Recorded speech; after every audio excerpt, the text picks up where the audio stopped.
selamat pagi semuanya. Alhamdulillah pada pagi ini kita bisa bersua pada kelas virtual Zoom meeting hari terakhir OJT 1. Jadi bukan hari terakhir pelatihan, hari terakhir on the job training 1. Kita sudah melaksanakan beberapa kegiatan. Dan untuk memulai kegiatan kita hari ini, Bapak Ibu, marilah kita bersama-sama berdoa menurut agama dan kepercayaan masing-masing. Semoga kegiatan kita pada pagi ini sampai pukul 9.30 nanti bisa berjalan dengan lancar. Berdoa dimulai.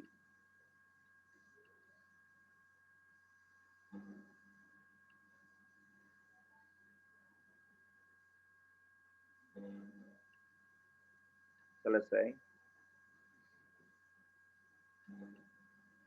Terima kasih. Bagaimana Bapak Ibu? Sehat? Alhamdulillah. Alhamdulillah. Alhamdulillah, Pak Haji. Alhamdulillah, Pak. Sehat. Ya. Kamu sehat semuanya. Mudah-mudahan senantiasa diberi kesehatan, kelancaran, dan kesuksesan untuk kegiatan kita, juga hari-hari kita, aktivitas kita semua. Insya Allah dengan tetap bertawakal, berdoa kepada Allah Tuhan Yang Maha Kuasa, kita bisa menyelesaikan semua kegiatan dengan sebaik-baiknya. Jangan lupa Bapak Ibu selalu menjaga kesehatan. Ingat pesan Ibu yang 4, agar kita senantiasa terhindar dari musibah yang masih melanda negara kita juga dunia pada umumnya.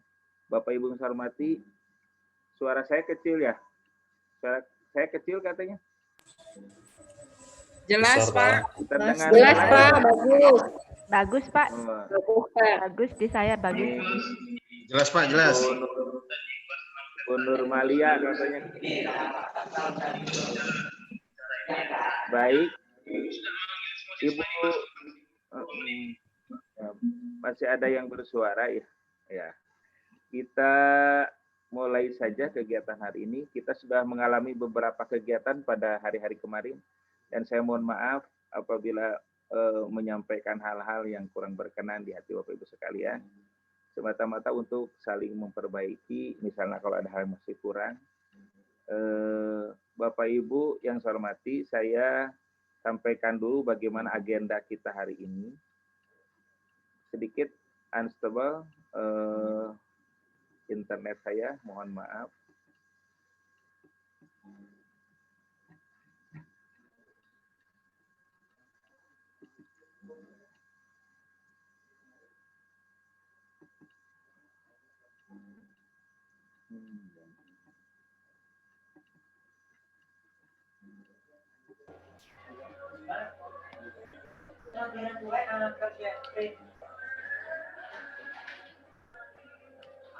Bapak Ibu bisa melihat tidak?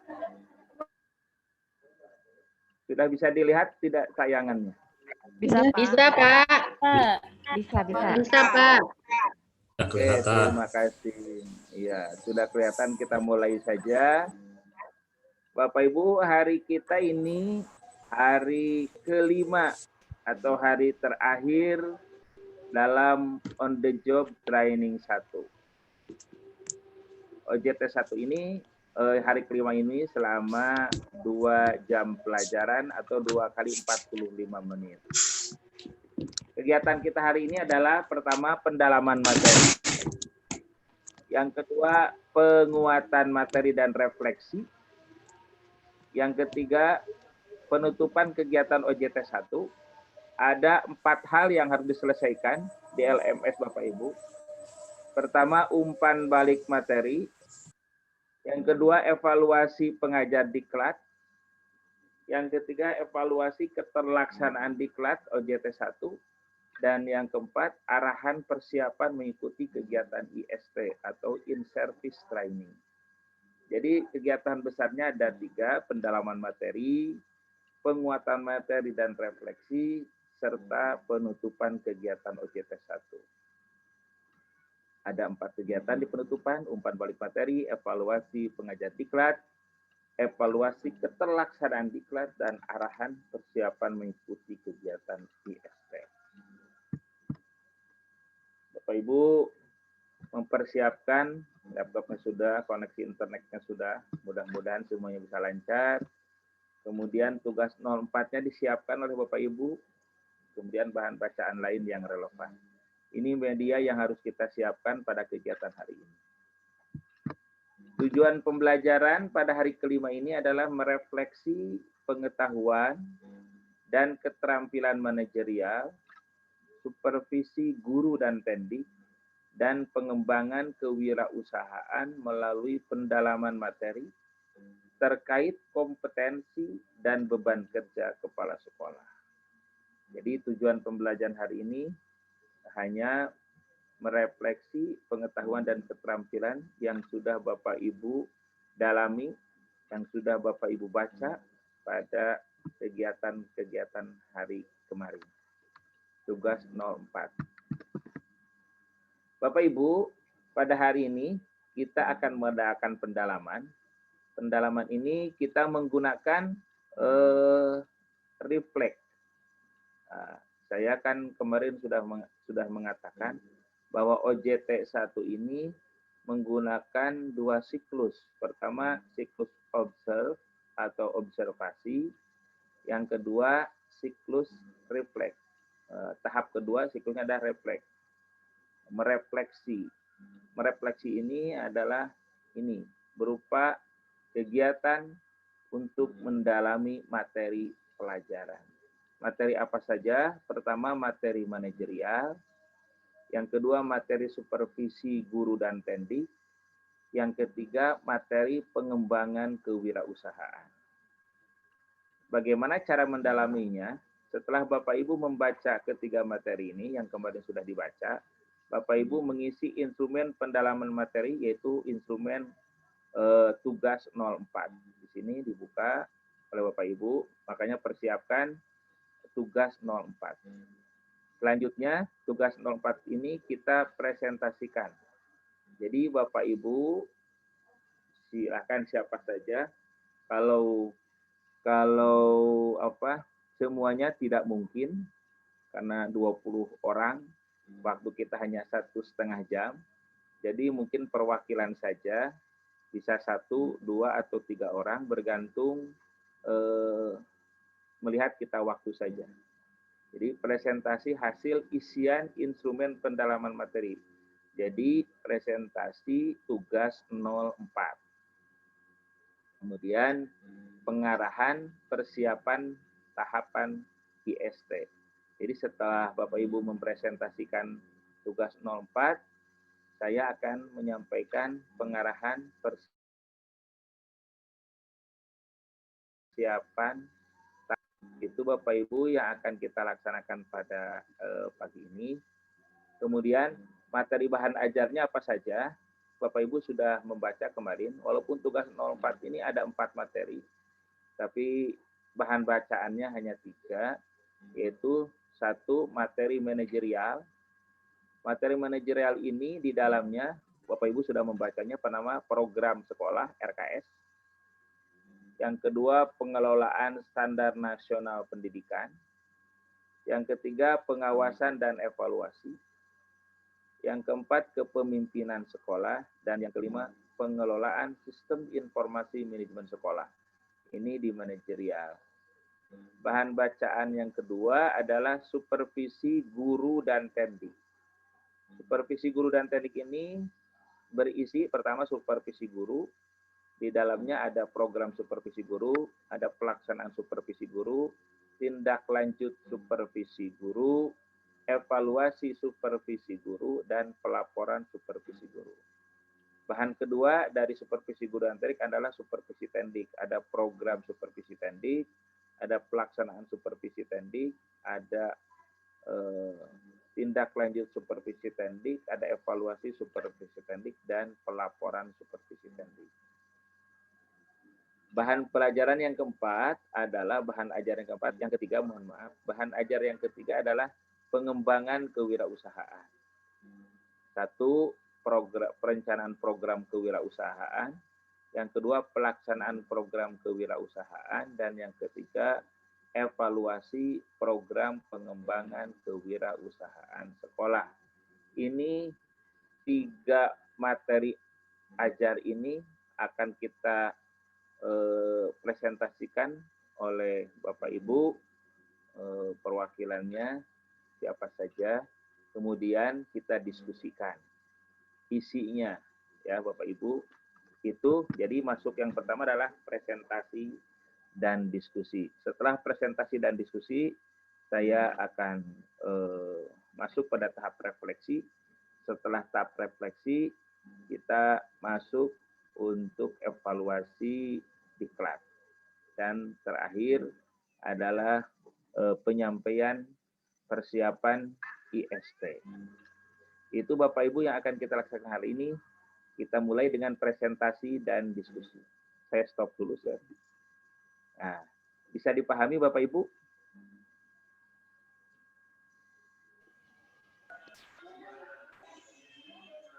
Insyaallah Bisa bisa. dipahami ya? Bisa, Pak. Iya. Insyaallah. Saya Ya, bisa, Pak. Iya. Baik, kalau begitu silakan siapa dari Bapak Ibu yang bersedia untuk mempresentasikan tugas 04.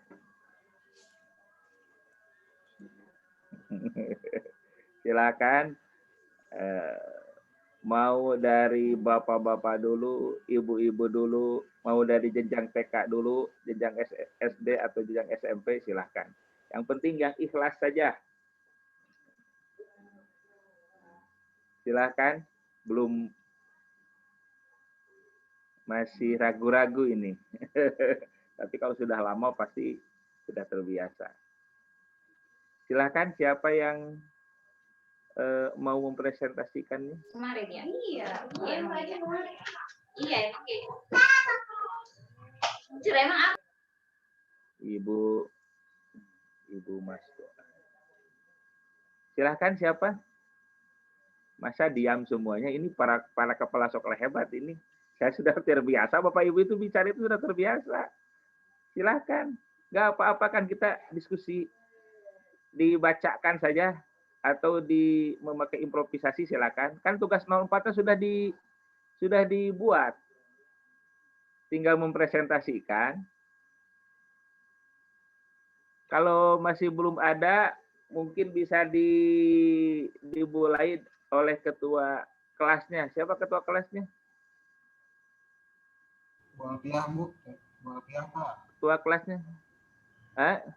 Bu Alpiah. Silakan Bu Alpiah. Aduh, Bapak. Ketua kelas Saya dulu lah. mendorong saja. Kalau tidak pakai screenshot nggak apa-apa, Pak. Nggak apa-apa, tapi kan sudah belum tugas 4-nya? Sudah. Ya tinggal di share screen. Aduh. Saya agak gaptek nih, Pak. Share screen-nya saya agak gaptek. Aduh, belum belajar nih, Pak. Pakai laptop share screen. Bentar. Ya, Pan harus bisa Ya, semuanya. yang lain dulu, Pak. Sebentar saya cari dulu filenya.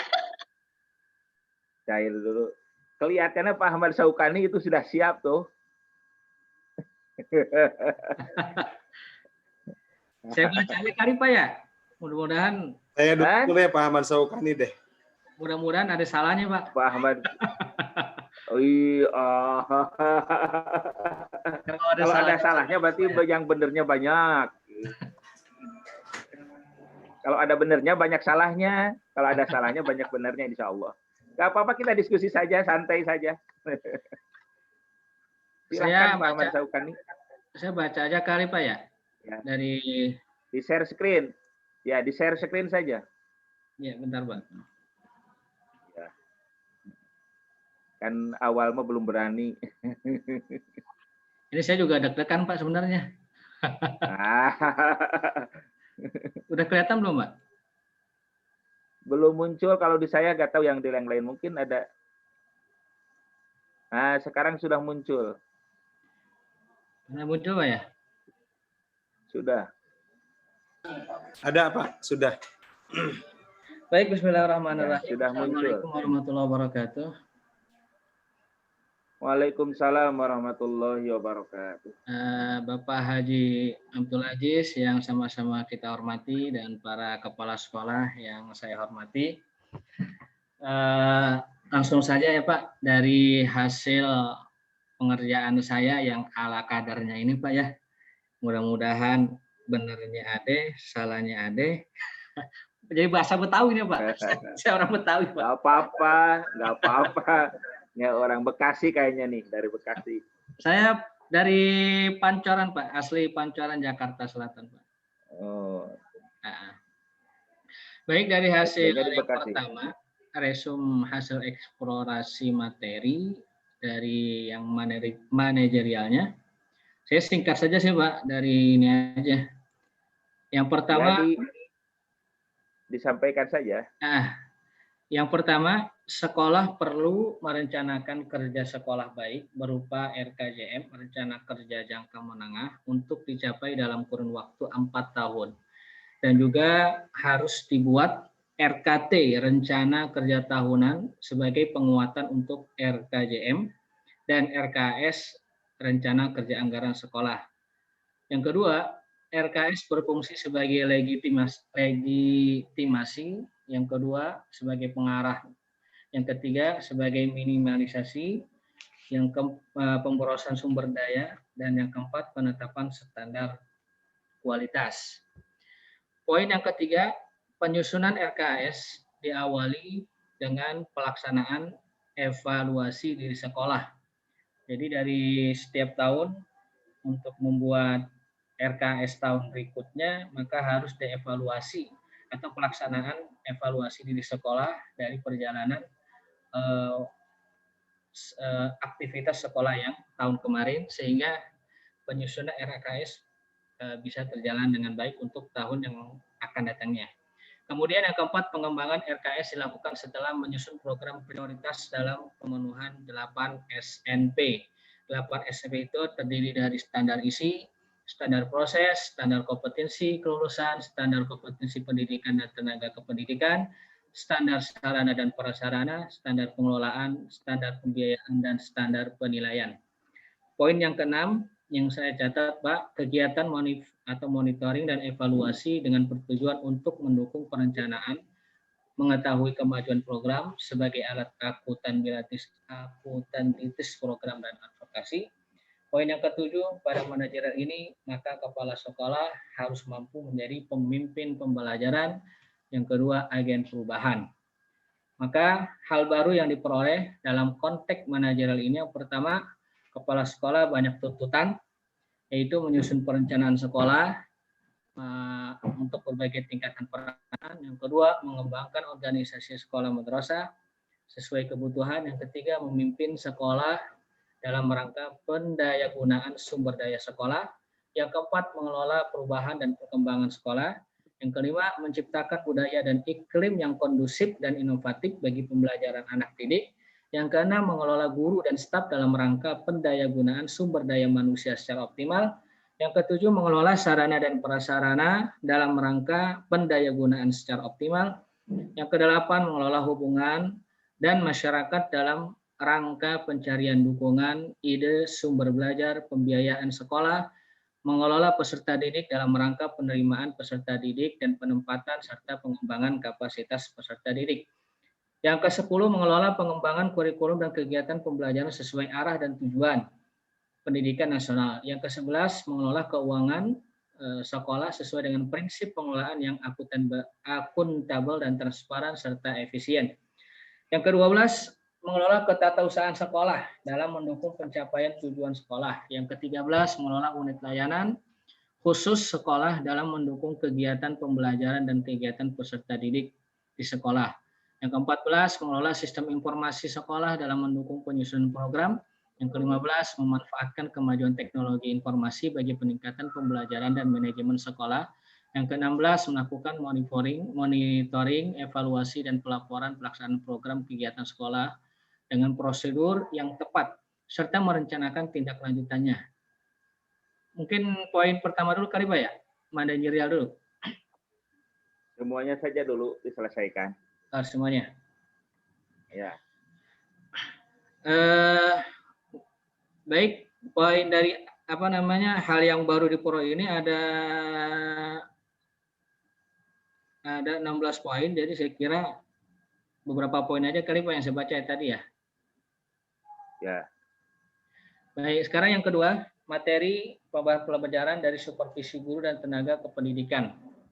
Poin yang saya tulis dari refleksi eksplorasi ini, yang pertama, penyusunan program supervisi dilakukan pada setiap awal tahun ajaran melalui kegiatan rapat dengan melibatkan ketua yayasan, wakil kepala sekolah, guru, dan seluruh personel sekolah yang terdiri dari program tahunan, program semester, program yang disusun adalah rapat manajemen sekolah untuk membentuk struktur organisasi supervisi akademik, membentuk tim dan tugaskan supervisor pelaksana supervisi akademik, supervisi administrasi pembelajaran, kegiatan pembelajaran, bimbingan konseling, evaluasi pelaksanaan supervisi dan melaksanakan tindak lanjut hasil supervisi.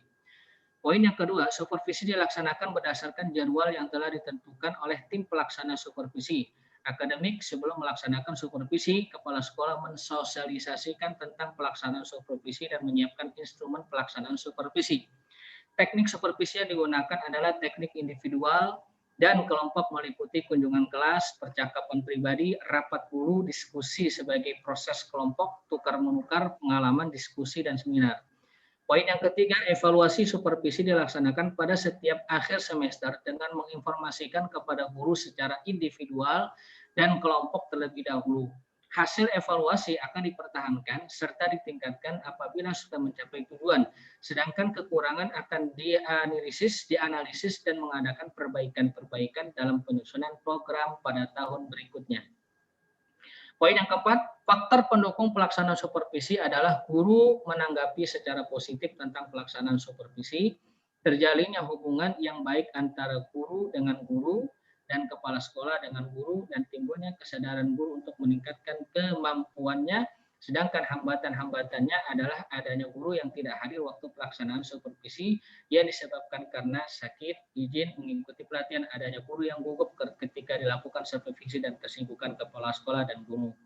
Adapun ide hal yang baru diperoleh dari supervisi ini adalah dengan melakukan kegiatan supervisi ini akan menciptakan guru yang profesional, etos kerja yang bagus, pembelajaran yang menarik, dan tersampaikannya visi dan misi serta tujuan sekolah.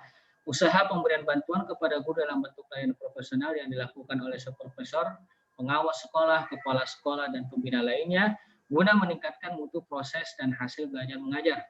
Karena supervisi atau pembinaan guru tersebut lebih menekankan pada pembinaan guru tersebut, pembinaan profesional guru, yakni pembinaan yang lebih diarahkan pada upaya memperbaiki, meningkatkan kemampuan profesional guru. Supervisi dapat kita artikan sebagai pembinaan, sedangkan sasaran pembinaan tersebut bisa untuk kepala sekolah, guru, pegawai tata usaha, namun yang menjadi sasaran seperti diartikan pola pembinaan guru. Materi yang ketiga, pengembangan kewirausahaan. Poin yang saya catat, Pak. Pertama, kepala sekolah dalam mengembangkan kewirausahaan harus memperhatikan analisis SWOT, strength, kekuatan, weakness, kelemahan, opportunity, peluangan, ancaman. Yang kedua, alur penyusunan rencana program sekolah. Ya, secara garis besar, kepala sekolah dituntut mampu menganalisis kondisi sekolah, keterlaksanaan program sesuai 8 SNP dari berbagai sisi. Poin yang kedua, tugas kepala sekolah dalam melaksanakan program pengembangan kewirausahaan sesuai Permendikbud yang akan dibahas dalam modul meliputi pengembangan jiwa kewirausahaan, yaitu inovasi, kerja keras, pantang menyerah, dan motivasi untuk sukses. Yang kedua, pelaksanaan program pengembangan kemitraan, pelaksanaan program unit produksi, dan pemagangan. Poin yang ketiga, beberapa strategi untuk mengembangkan kewirausahaan di sekolah. Yang pertama, karakter kewirausahaan terintegrasi dalam seluruh mata pelajaran. Yang kedua, karakter kewirausahaan terpadu dalam kegiatan ekstrakurikuler. Yang ketiga, pengintegrasian karakter kewirausahaan melalui budaya sekolah.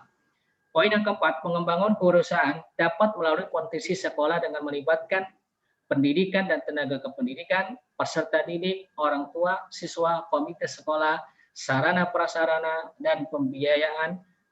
Dan pengembangan kewirausahaan dapat dibangun dengan juga pengembangan mitra sekolah, baik mitra intern ataupun eksternal, dan dapat pula dengan pengembangan program pemagangan. Yang kelima, adapun evaluasi program pengembangan kewirausahaan dapat dilakukan dengan tahapan persiapan, evaluasi program, tahap pelaksanaan, dan tahap monitoring.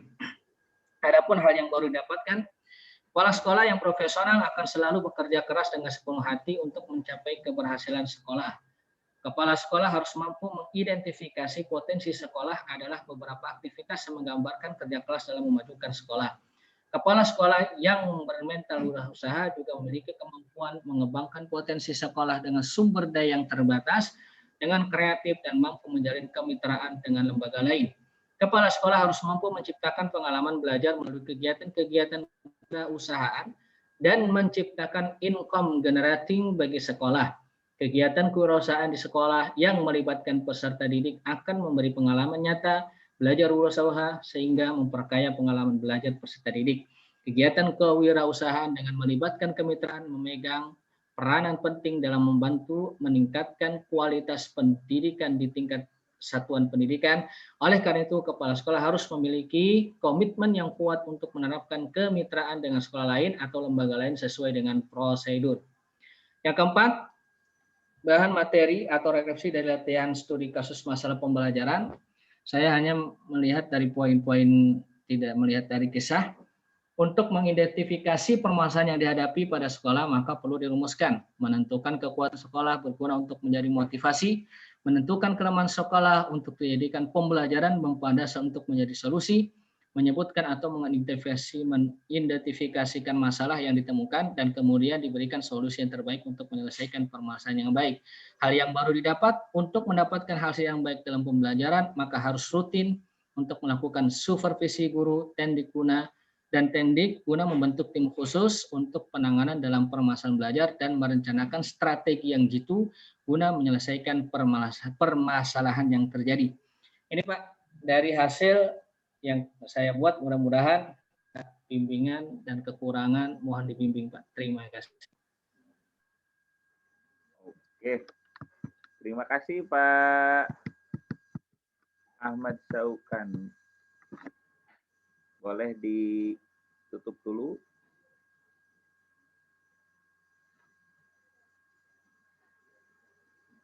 Di stop dulu share screen-nya.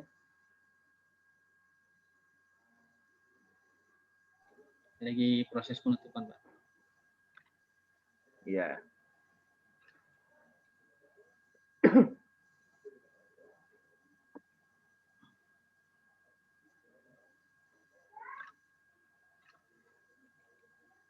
Agak loadingnya agak lambat nih Pak, maaf. Baik, sudah Pak. Nah, sudah kelihatan semuanya. Alhamdulillah, terima kasih kepada Bapak Ahmad Saukani yang telah menyampaikan hasil pendalaman materinya tentang 4 hal. Jadi cukup 3 hal. Pertama tentang manajerial, yang kedua tentang supervisi guru dan tenaga kependidikan, yang ketiga tentang pengembangan kewirausahaan, dan yang keempat tentang analisis permasalahan. Bapak-bapak serta Ibu saya hormati, masuk pada sesi diskusi. Silakan kalau ada yang ingin menyampaikan hal-hal atau kaitannya dengan ketiga atau keempat masalah tadi, mungkin ada perbedaan atau apa saja, disilahkan. Silahkan, saya catat saja.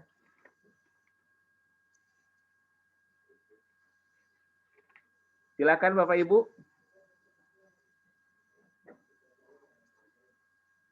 Halo. Iya Pak. Saya Pak hanya sekedar ini saja. Isinya hampir sama dengan Pak Ahmad. Jadi seorang kepala sekolah harus mampu mungkin ya untuk menguasai manajerialnya,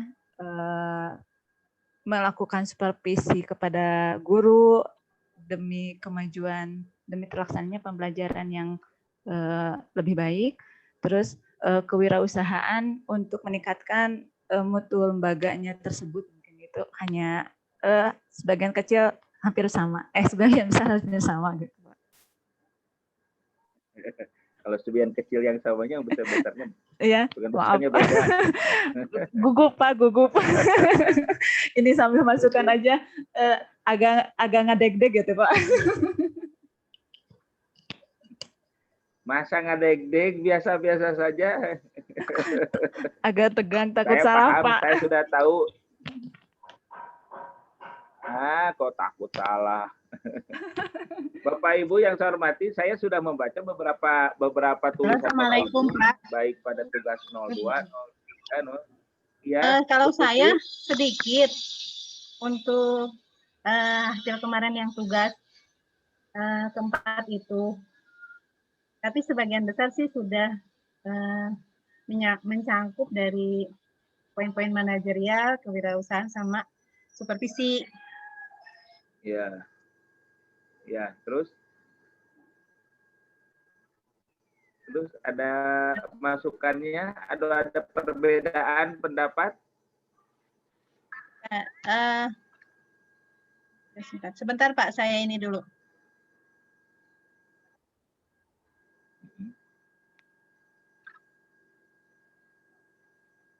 Di screenshot apa gimana Bu? Pak. Di share screen maksudnya. Ya, iya maksudnya begitu. Silakan. Maksudnya kalau mau menanggapi hasil Pak Ahmad Saukani dulu silakan. Sebagian sudah ini ya Pak mencangkup yang cuma memang kalau Pak Ahmad Saukani itu kan banyak, kalau saya lebih sedikit. Lebih sedikit. Bentar ya Pak. Ya boleh, sambil belajar. Ya. Ibu Busroh kemana ya? Menutup, jangan ditutup Pak Bubun. Pak Bubun, Ibu Busroh. Mungkin jaringan kali Pak. Silakan dibuka. Iya kayaknya. Sepertinya jaringan. Saya juga kurang baik ini. Iya. Punya saya juga ini kurang bagus ini kelihatannya.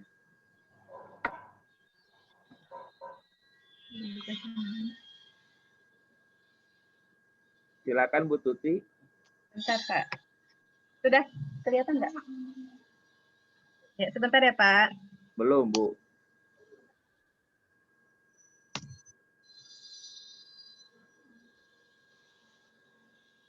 Bentar.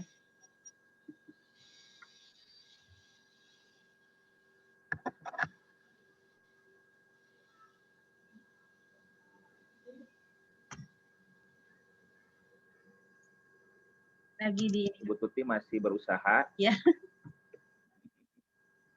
Di sekolah Bu atau di rumah Bu? Sekolah Pak. Kebetulan lagi Sekolah. mau ada rapat. Oh iya.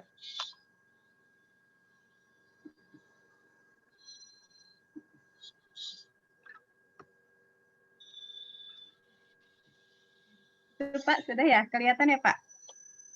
Sudah kelihatan. Ya. Ya, bukan yang ini, bukan tugas 2. Sebentar, ini malah tugas 2. Tugas 4 itu sudah benar. Ya. Sudah ya, yang enggak di sayanya. Maaf. Benin Pak.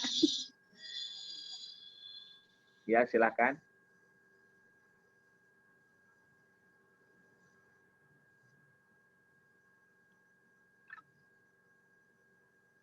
Ya. Ke bawahnya. Ya. Oke, bismillahirrahmanirrahim. Assalamualaikum warahmatullahi wabarakatuh, Bapak dan teman-teman. Waalaikumsalam warahmatullahi wabarakatuh. Ini dalam tugas 04, hasil refleksi pendalaman bahan pembelajaran. Ada 4 poin. Ibu presentasinya Bu. Bu. Ya. Persentasenya diperbesar. Persentasenya diperbesar Bu, nggak kelihatan. Diperbesar. Nggak terbaca. Kelihatan kurang bisa terbaca.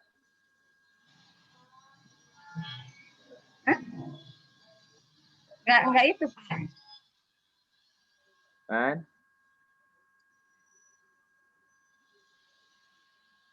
itu di bawah ada persentase tuh, itu 100%, itu bisa Oh, gitu. diperbesar itu. Nah, geser. Itu Pak. Oh, terlalu gede. Itu ya Pak. Ya, sambil belajar. Nah, udahlah, cukup lah. Untuk saya di sini kita di dalam sebentar.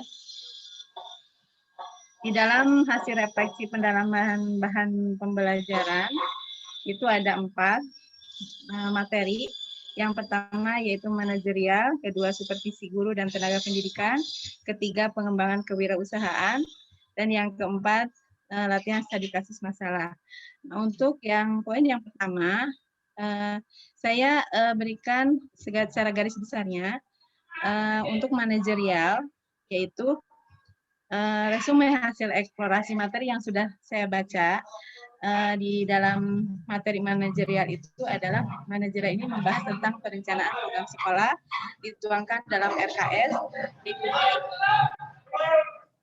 meliputi program sekolah, pengelolaan SMP, pengawasan dan evaluasi, kepemimpinan sekolah, dan pengelolaan mesin sekolah. Untuk hal baru yang diperoleh, di sini saya merasa menambah pengetahuan saya tentang peranan kepala sekolah sehingga menjadi lebih jelas. Kemudian di dalam supervisi guru dan tenaga kependidikan, yaitu untuk supervisi guru melalui PKG atau penilaian kinerja guru.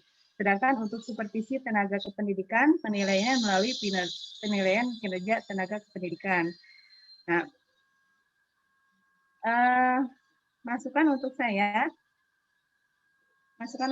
menjadikan, bentar ya Pak ya.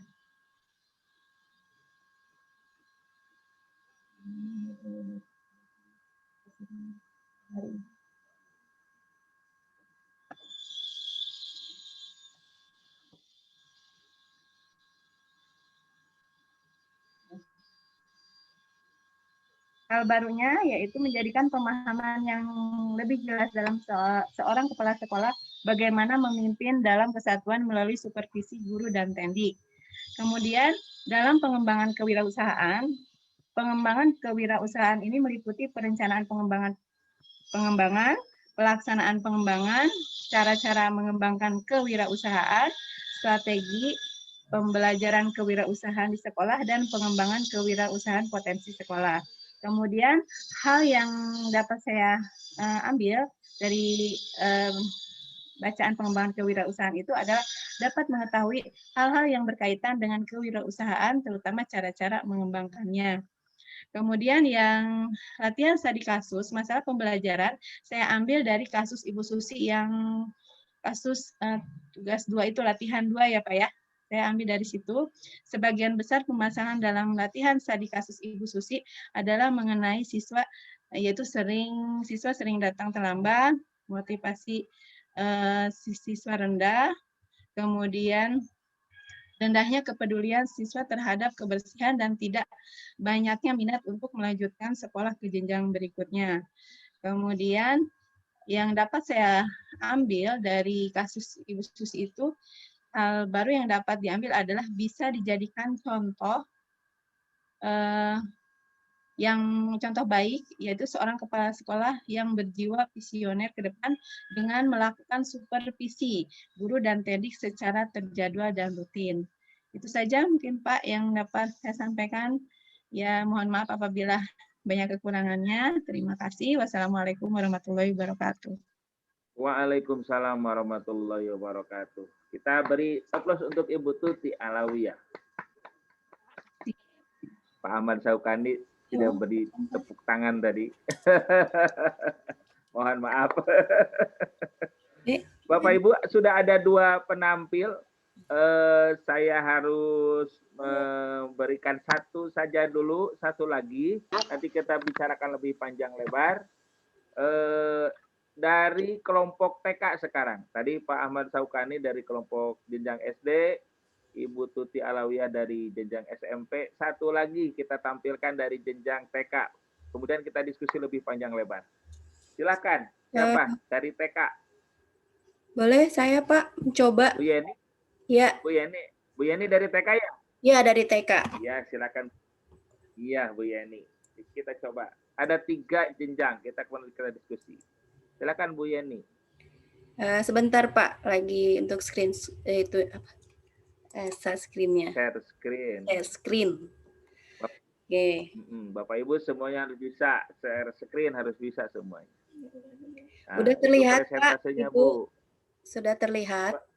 Sudah terlihat tetapi belum jelas terbaca. Persentasenya dinaikkan, Bu. Sebentar. Kebesarannya. Nah, oke, terlihat Pak? Enggak, cukup. Cukup. Terlihat tapi kecil. Ya, Bismillahirrahmanirrahim. Saya mencoba ya Pak dari TK. Kebetulan dari TK itu mungkin lingkupnya lebih kecil ya ketika saya membaca materi-materi di sana. Banyak hal baru sebenarnya yang saya dapat, tetapi tidak saya tuliskan di sini semuanya. Dari TK mungkin lebih simpel mungkin ya Pak, kalau yang sudah saya laksanakan gitu.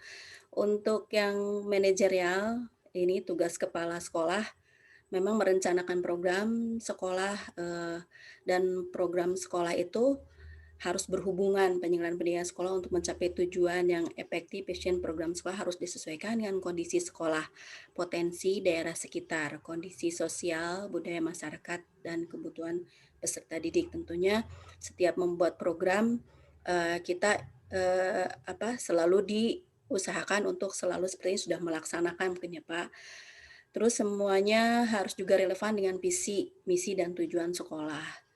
Secara kesimpulan, tugas kepala sekolah adalah mampu menyusun program sekolah, mampu mengembangkan organisasi sekolah, mampu memimpin guru dan staf dalam rangka pendayagunaan sumber daya manusia secara optimal, mampu mengelola sarana dan prasarana sekolah dalam rangka pendayagunaan secara optimal, mampu mengelola hubungan sekolah, masyarakat, dan masyarakat, mampu mengelola kesiswaan terutama dalam rangka penerimaan siswa baru, penempatan siswa, dan pengembangan kapasitas siswa, mengelola pengembangan kurikulum dan kegiatan belajar mengajar sesuai dengan arah dan tujuan pendidikan nasional, mampu mengelola keuangan sekolah sesuai yang akuntabel, transparan, dan efisien, mampu mengelola ketatausahaan sekolah, mengelola unit layanan khusus sekolah, dan dalam mendukung kegiatan pembelajaran dan kegiatan kesiswaan di sekolah, mampu menerapkan prinsip kewirausahaan dalam menciptakan inovasi pengembangan sekolah.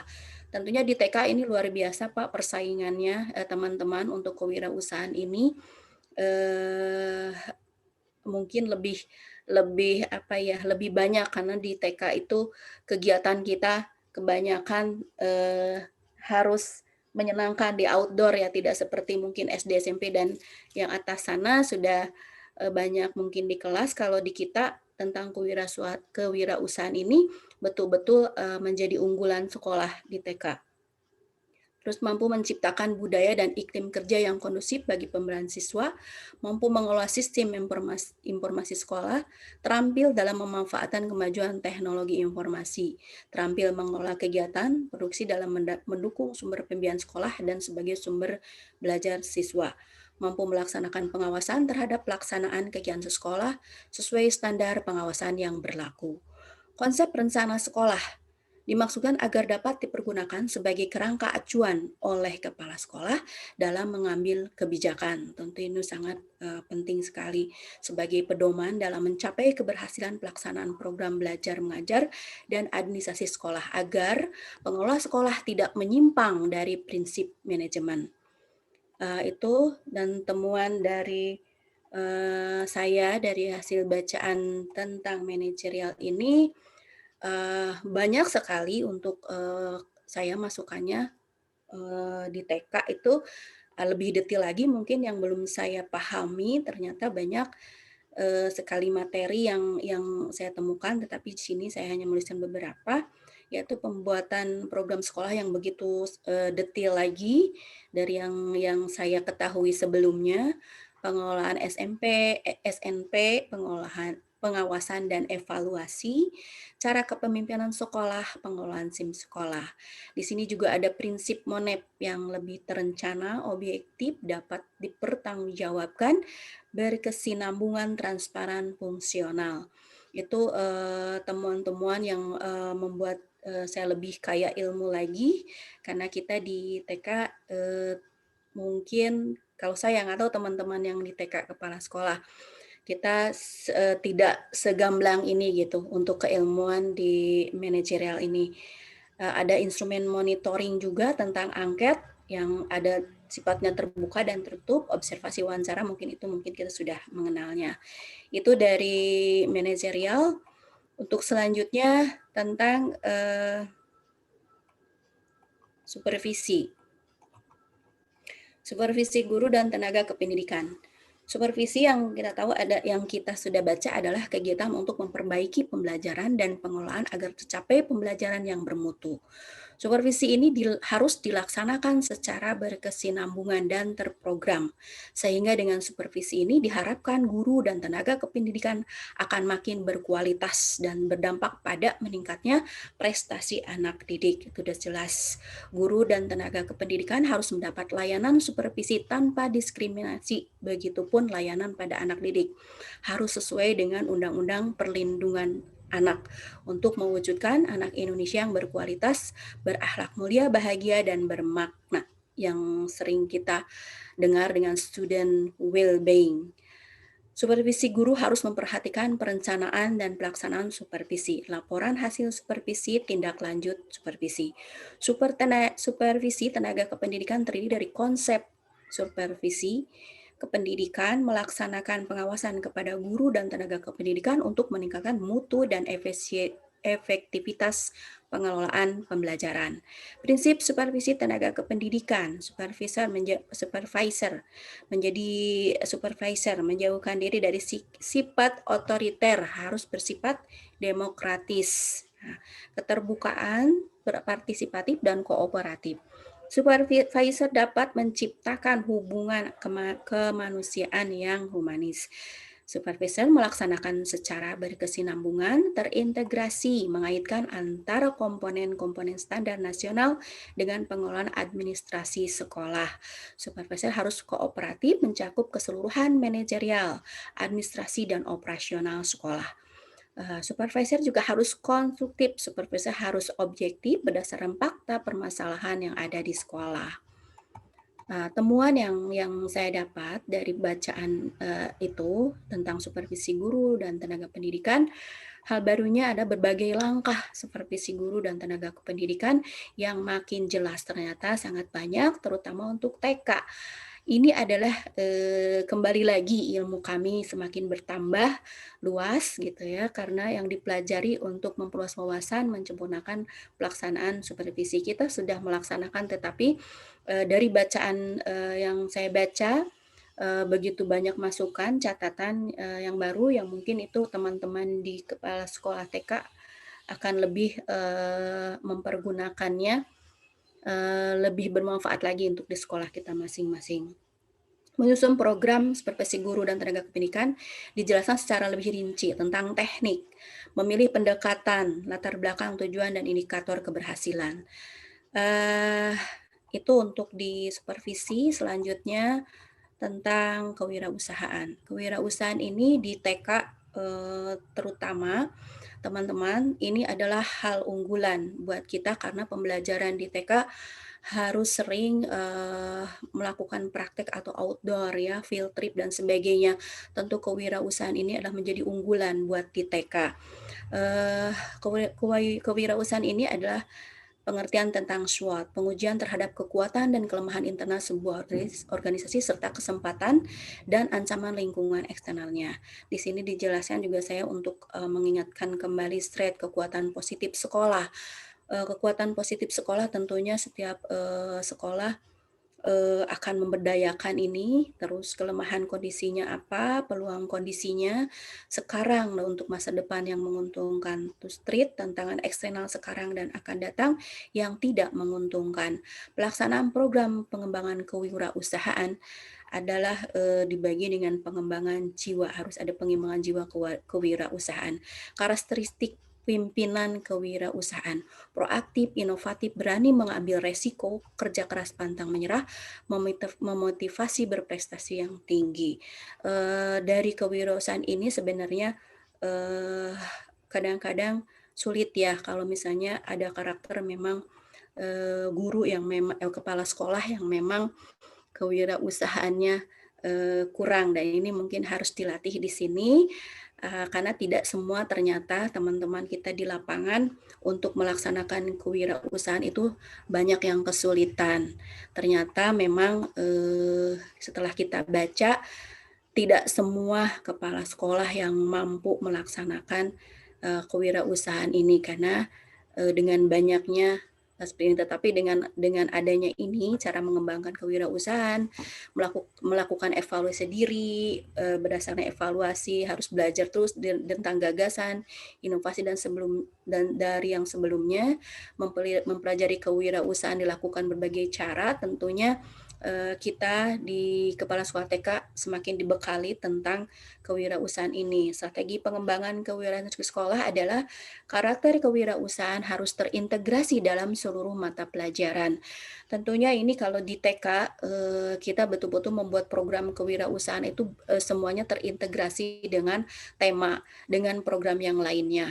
Karakter kewirausahaan terpadu dalam kegiatan eskul juga, integrasi dengan kondisi budaya sekolah, pembelajaran kewirausahaan di sekolah, belajar berbasis dengan pengalaman. Tentunya di TK pembelajaran anak-anak TK harus konkret dan itu harus dilaksanakan pembelajarannya secara langsung yang bermakna. Inilah di sini kewirausahaan betul-betul harus terintegrasi untuk memberikan pengalaman bermakna belajar anak tentang melalui kewirausahaan ini. Itu yang ilmu barunya dari kewirausahaan ini tentang berbagai aspek kewirausahaan. Kepala sekolah harus memiliki kompetensi kepemimpinan kewirausahaan yang bercirikan inovatif, kreatif, bekerja keras, pantang menyerah, memiliki motivasi berprestasi tinggi, proaktif serta berani mengambil resiko, dan memiliki kreativitas untuk selalu mencari solusi terbaik dalam pengelolaan sekolah. Kepala sekolah harus bermental wirausaha, memiliki kemampuan mengembangkan potensi sekolah dengan sumber daya yang ada. Salah satunya dengan menjalin kemitraan. Kemitraan ini sangat luas dan sangat banyak yang saya rasakan kita bisa bermitra dengan siapapun, dengan instansi manapun, dengan organisasi apapun, dengan komunitas apapun gitu. Ketika kita bisa mengkomunikasikan untuk mengajak dengan lembaga untuk kewirausahaan di sekolah kita. Kepala sekolah harus selalu mengembangkan kreativitas inovasi sesuai dengan kebutuhan anak dan sekolah tentunya. Diperlukan tahapan evaluasi yang tujuannya untuk mengukur ketercapaian sebuah program kewirausahaan. Yang saya baca dari evaluasi itu ternyata saya masih harus banyak melakukan kembali evaluasi yang tujuannya untuk mengukur ketercapaian yang lebih detail lagi gitu. Terus yang selanjutnya ada latihan studi kasus. Sebenarnya ini saya masalahnya di sekolah saya sendiri karena saya sebenarnya baru mengganti kepala sekolah dengan guru saya. Dan sekarang saya selain kepala sekolah juga jadi ketua yayasannya. Ini kasusnya saya tulis di sini dengan Ibu Dewi, kepala sekolah yang baru saya angkat 2 tahun terakhir. Memang sekolah mengalami penurunan prestasi. Dari hasil supervisi monitoring yang saya lakukan, ternyata memang banyak yang harus diperbaiki karena mungkin kepala sekolah dengan jam terbang seperti yang saya alami ini, Bu Dewi ini mungkin belum bisa akan berdampak lebih banyak dampak kurangnya kepada sekolah. Dan akhirnya dari studi kasus itu yang dilakukan adalah tentunya kita melakukan supervisi monitoring yang secara terjadwal berkesinambungan kepada guru dan tenaga kependidikan. Dan ini juga tentunya dari kasus ini yang saya alami sendiri, alhamdulillah sekarang mulai lagi ada peningkatan di tahun ketiga. Sekolah kami mengalami lagi peningkatan yang alhamdulillah luar biasa berkat kerjasama kepala sekolah, guru-guru, dan tenaga pendidikan yang ada. Demikian Bapak yang bisa saya sampaikan dari tentunya TK lebih sedikit dan memang contoh-contohnya juga nggak ada ya Pak. Kalau TK tuh saya lihat di kemarin di ininya dari SD aja gitu. Jadi kita juga sempat konsultasi dengan pengawas, terutama dengan manajerial gitu, tentang manajerial. Ya itulah mungkin seadanya yang saya tangkap dari bacaan saya, dari yang saya pahami.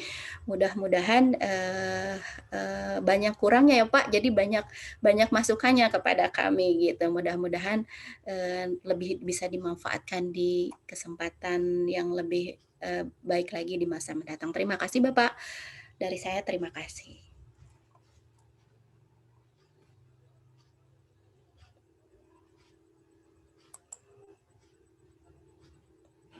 Dek.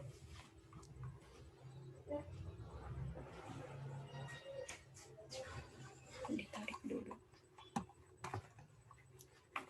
Keluarin dulu. Udah. Pak Haji kepencet ya itu. Keluarin. Pak Haji, mic-nya mohon maaf. Nah. Oh iya. Oke. Mohon maaf. Terima kasih kepada Ibu Yeni yang telah menyampaikan paparannya hasil pendalaman materi tentang tugas kita selaku kepala sekolah. Bapak Ibu, sebenarnya saya ingin menampilkan semua peserta di sini di kelas virtual ini sampai 20 orang, tetapi ini adalah sesuatu yang sedikit tidak mungkin kita laksanakan. Bisa didengar suara saya? Bisa Pak, jelas. Bisa Pak. Bisa Pak, alhamdulillah jelas. Putus, sebenarnya Pak. Kita pada kegiatan ini putus-putus ya? Iya Pak, di saya jaringannya nggak baik. Di saya bagus Pak, alhamdulillah. Putus-putus. Ya, baik Pak. Ya, saya bagus. Ya, mudah-mudahan. Iya. Kita lanjutkan saja Bapak Ibu. Yang kita pelajari hari ini adalah hanya memperdalam hasil bacaan kita dari 3 modul atau 3 literatur atau 3 bacaan yang sudah kita baca bersama. Mungkin pembacaan yang selesai, ada juga yang dilewat-lewat, dan sebagainya sudah berpengalaman Bapak Ibu itu. Kita membicarakan tentang tugas pokok dan fungsi seorang kepala sekolah, yaitu dari Permendikbud nomor 15 tahun 2018 tentang beban kerja kepala sekolah, beban kerja guru, kepala sekolah, dan pengawas sekolah. Jadi kewajiban seorang guru, kepala sekolah, dan pengawas di dalam 1 minggu itu adalah 37,5 jam. Jamnya 60 menit, Pak. 37,5, ya. Jadi sekitar kalau kita bicarakan itu mungkin 37,5 dibagi 5 sekitar 7 jam ya. 37 dibagi 5 berapa? 7,5 jam ya per hari. Bisa dihitung. Itu kewajiban kita. Untuk menyelesaikan apa kepala sekolah ini selama 7,5 jam per hari itu adalah untuk menyelesaikan 3 hal ini. Pertama adalah tentang manajerial, yang kedua supervisi guru dan tenaga kependidikan, yang ketiga tentang kewirausahaan sekolah. Untuk memperdalam materi ini, silakan ada yang ingin ditanyakan atau menyampaikan kritik, saran, dan sebagainya kepada pemateri tadi, atau mungkin juga ada beberapa pertanyaan yang ingin Bapak Ibu sampaikan. Silakan Bapak Ibu.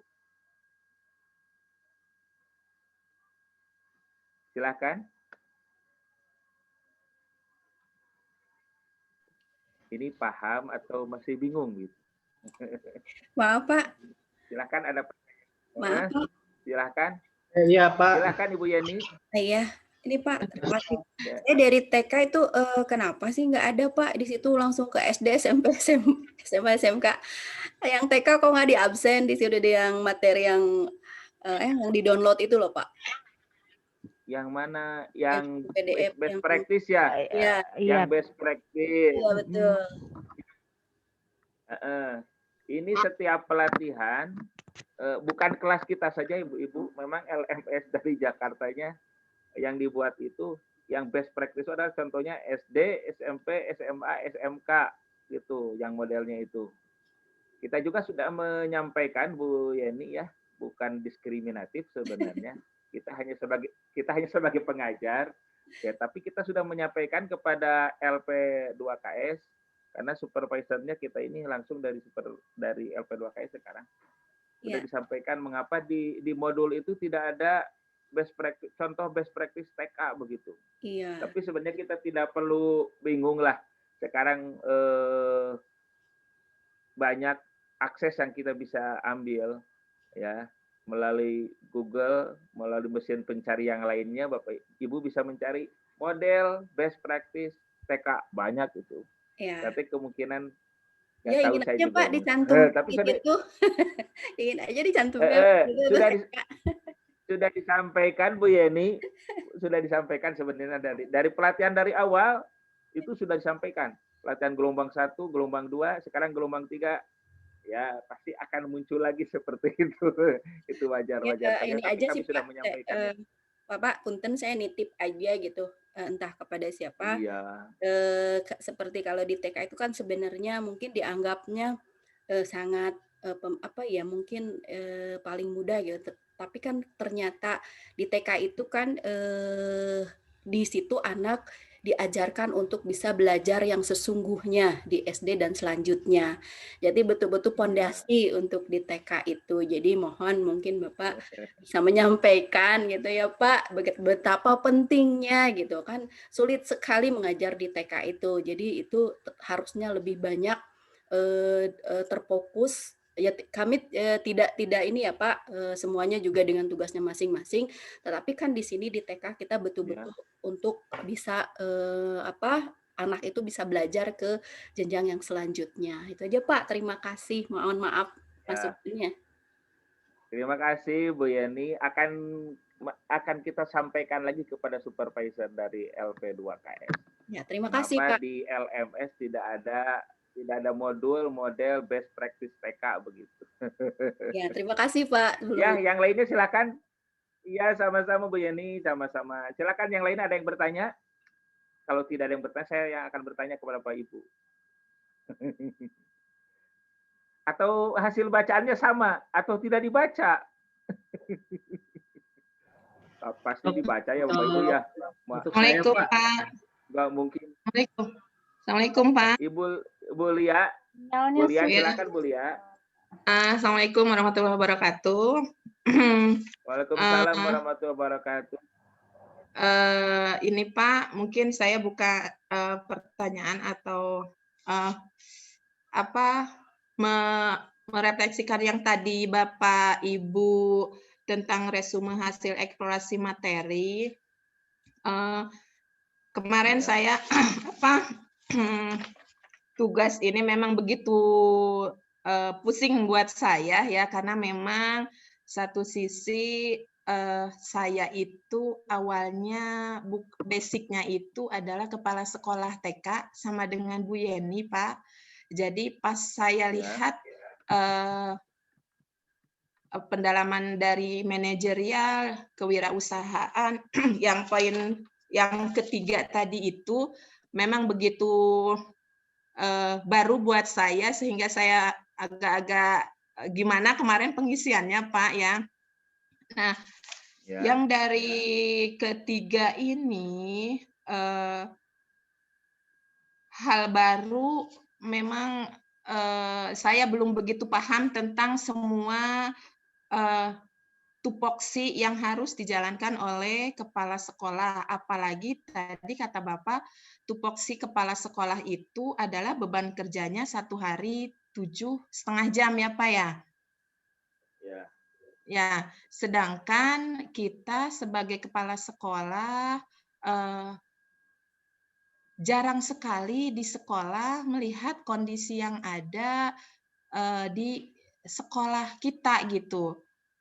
Itu Pak. Jadi apakah memang untuk pembagian tugas yang semua beban kepala sekolah itu mengaturnya harus seperti apa gitu Pak? Terima kasih Pak, itu saja. Assalamualaikum warahmatullahi wabarakatuh.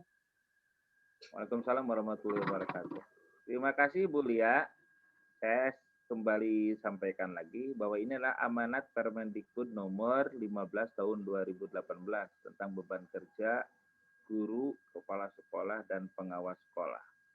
Jadi menurut Permen tersebut bahwa seorang kepala sekolah, guru, dan pengawas sekolah itu wajib melaksanakan tupoksinya setelah 1 hari, selama seminggu itu adalah selama 37,5 jam. Kalau Bapak Ibu pembelajarannya 5 hari, berarti tinggal 37 dibagi 5, sekitar 7,5 jam. Kalau yang 6 hari pembelajarannya, ya hitung saja, 37 dibagi 6, 37,5 dibagi 6. Itu di luar istirahat Bapak Ibu. Untuk pekerjaan apa saja, masing-masing kan punya tupoksi. Guru punya tupoksinya ada 5. Kemudian kepala sekolah tupoksinya ada 3. Yang pokok itu tentang manajerial, tentang supervisi guru dan pendik, dan tentang kewirausahaan. Nah, tentang manajerial ini sangat luar biasa, karena yang dimaksud dengan manajerial di sini adalah bagaimana seorang kepala sekolah membuat sebuah perencanaan, pelaksanaan, monitoring, evaluasi, kemudian refleksi dan tindak lanjut. Ini benar-benar harus dilaksanakan oleh seorang kepala sekolah. Pertama yang dibuat oleh seorang kepala sekolah tentu saja adalah membuat RKJM, rencana kerja jangka menengah. Jadi membuat RKS. Bicara RKS itu ada 3 hal kan. Nah, RKS itu rencana kerja sekolah. RKS ini meliputi 3 hal. Pertama RKJM, rencana kerja jangka menengah, yaitu selama 4 tahun. Mengapa harus dibuat 4 tahun? Karena seorang kepala sekolah itu satu periodenya adalah 4 tahun. 4 tahun kalau aturannya. Kalau di yayasan saya nggak tahu seperti apa. 4 tahun itu adalah periode 1. Kemudian periode kedua itu 4 tahun lagi, berarti 8 tahun. Kemudian kalau masih bagus, itu masih bisa ditambah 1 tahun menjadi 3 tahun. Jadi paling lama seorang kepala sekolah itu hanya 16 tahun. Itu pun kalau menurut penilaian dari pemerintah, dari masyarakat, dari orang tua, dan seterusnya itu dianggap baik. Nah, tetapi di sini kan kewajibannya kita hanya 4 tahun saja dulu RKJM-nya. Kita buat pekerjaan kita selama 4 tahun. Apalagi di dalam aturan lain dikatakan bahwa seorang kepala itu tidak boleh dimutasi. Itu. Mutasi kepala sekolah itu diperbolehkan itu apabila sudah bekerja selama 2 tahun. Baru boleh dimutasikan. Tapi terbentur juga pada kebijakan, regulasi daerah, yayasan, dan sebagainya. Kalau aturan itu bisa dimutasi setelah 2 tahun kepala sekolah. Setelah 2 tahun boleh. Tapi kalau yayasan punya aturan tersendiri. Jadi Bapak Ibu membuat sebuah RKJM, rencana kerja jangka menengah. Nah, kemudian RKJM ini Bapak Ibu buat turunkan menjadi rencana kerja tahunan, RKT. Nah, RKT ini adalah bagaimana yang 4 tahun ini kita rinci menjadi program tahunan. Jadi selama tahun kedua, tahun 1, kedua, ketiga, keempat, apa yang harus kita laksanakan. Nah, untuk melaksanakannya tentu saja kita harus memerlukan biaya. Maka dibuatlah RKAS, rencana kegiatan, bukan rencana kerja ya. Rencana kegiatan dan anggaran sekolah. Jadi dari RKJM kita turunkan menjadi RKT, di RKT ada RKAS-nya, maka kita laksanakan hal itu. Dan hal tersebut tentu saja harus setelah dilaksanakan dimonitoring dan dievaluasi, kemudian direfleksikan oleh kita serta tindak lanjut. Ini pekerjaan manajerial saja banyak sebenarnya. Sisi-sisinya tadi Bapak Ibu sudah membaca apa yang harus dilaksanakan oleh termasuk sistem informasi manajemen itu kan ada di manajerial pengelolaan. Pekerjaan yang kedua Kepala adalah supervisi. Siapa yang disupervisi? Bicara supervisi berarti ada dua hal penting. Pertama supervisi gurunya, yang kedua supervisi tenaga kependidikan. Supervisi guru sudah Bapak Ibu laksanakan. Tetapi supervisi tenaga kependidikan kadang-kadang jarang dilaksanakan oleh kepala sekolah itu. Jadi supervisi ada dua. Pertama supervisi gurunya, dua supervisi tenaga kependidikan. Tenaga kependidikan itu siapa saja? Kalau di sekolah tentu saja Bapak Ibu kan memiliki tenaga kependidikan. Pertama adalah tenaga administrasi sekolah, TAS. Sekolah-sekolah yang besar kan tasnya banyak. Ya, Bapak Ibu, tasnya kan banyak di sekolah besar itu. Ada kepala tasnya, kepala tenaga administrasinya, kemudian ada bagian-bagian lainnya, bagian tata usaha, bagian keuangan, bagian pembiayaan, bagian sarpras dan sebagainya. Kemudian yang kedua perpustakaan. Tenaga perpustakaan ada kepala perpustakaan, ada pustakawan. Kemudian laboratorium. Ada kepala labnya, ada laborannya. Kemudian ada tenaga layanan khusus dan sebagainya. Itu semuanya harus disupervisi.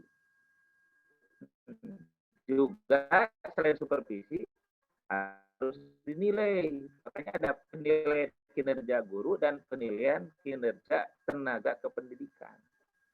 Jadi selain disupervisi ada PKG-nya, ada PK-tendiknya. Bapak Ibu kan harus melaksanakan itu. Bapak Ibu bisa membukanya, bisa membacanya pada SPM. Kepala sekolah itu wajib paling sedikit. Supervisi adalah 2 minggu sekali. Paling itu paling minimal itu. Kalau sekolahnya besar, Bapak Ibu, jumlah siswanya banyak, jumlah gurunya banyak, mungkin kita programkan setahun ini bisa paling kebagian hanya 1-2 kali seorang itu.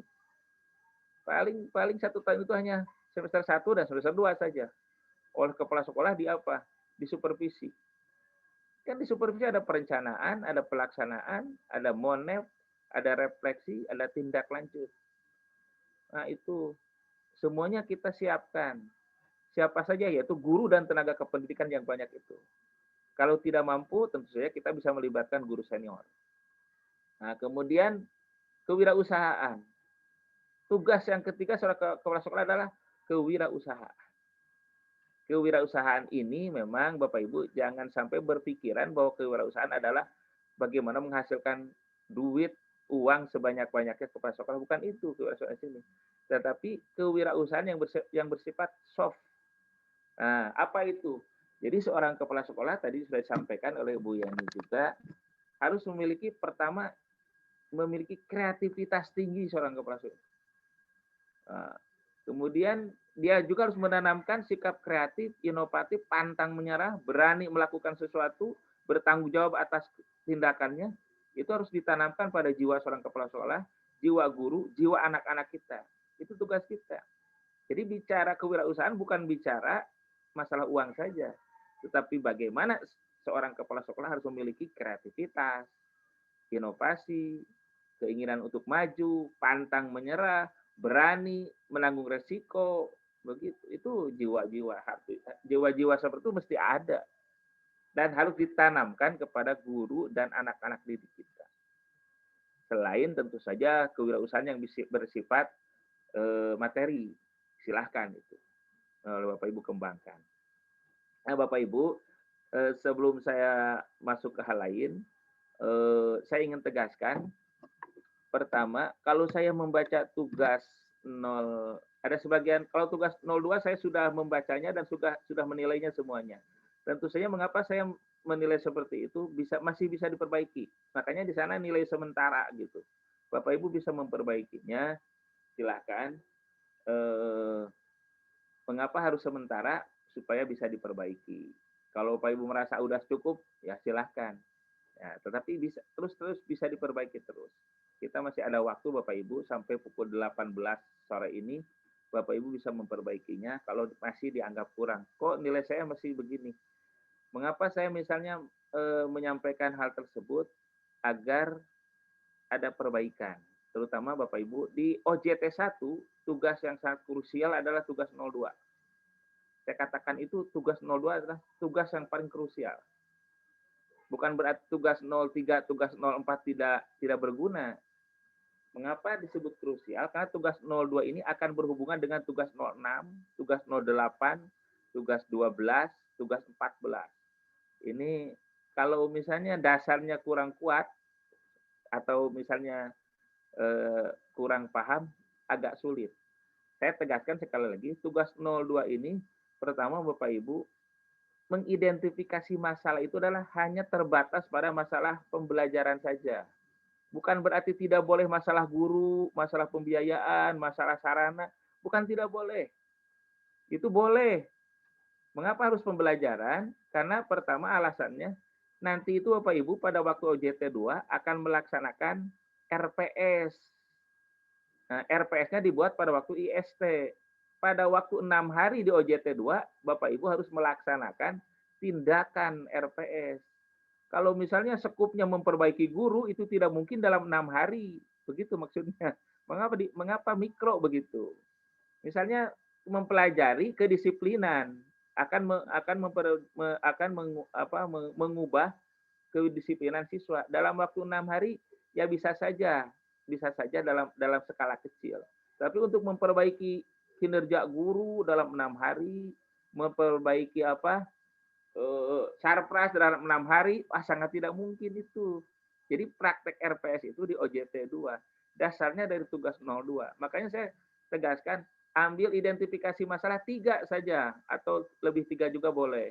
Tetapi yang diambil pada kolom berikutnya masalah utama. Masalah utama cukup 1, Bapak Ibu. Bukan tidak boleh 3, tidak boleh 4, bukan tidak boleh. Tetapi ketika nanti praktiknya hanya 6 hari, kita harus terus menyelesaikan 5 pekerjaan, nggak bakal cukup waktunya itu.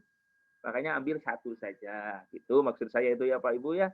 Bukan membatasi kreativitas, luar biasa sebenarnya. Kalau saya membaca best practice-nya, hebat. Nah itu, ya tugas 2, sekali lagi cukup 1.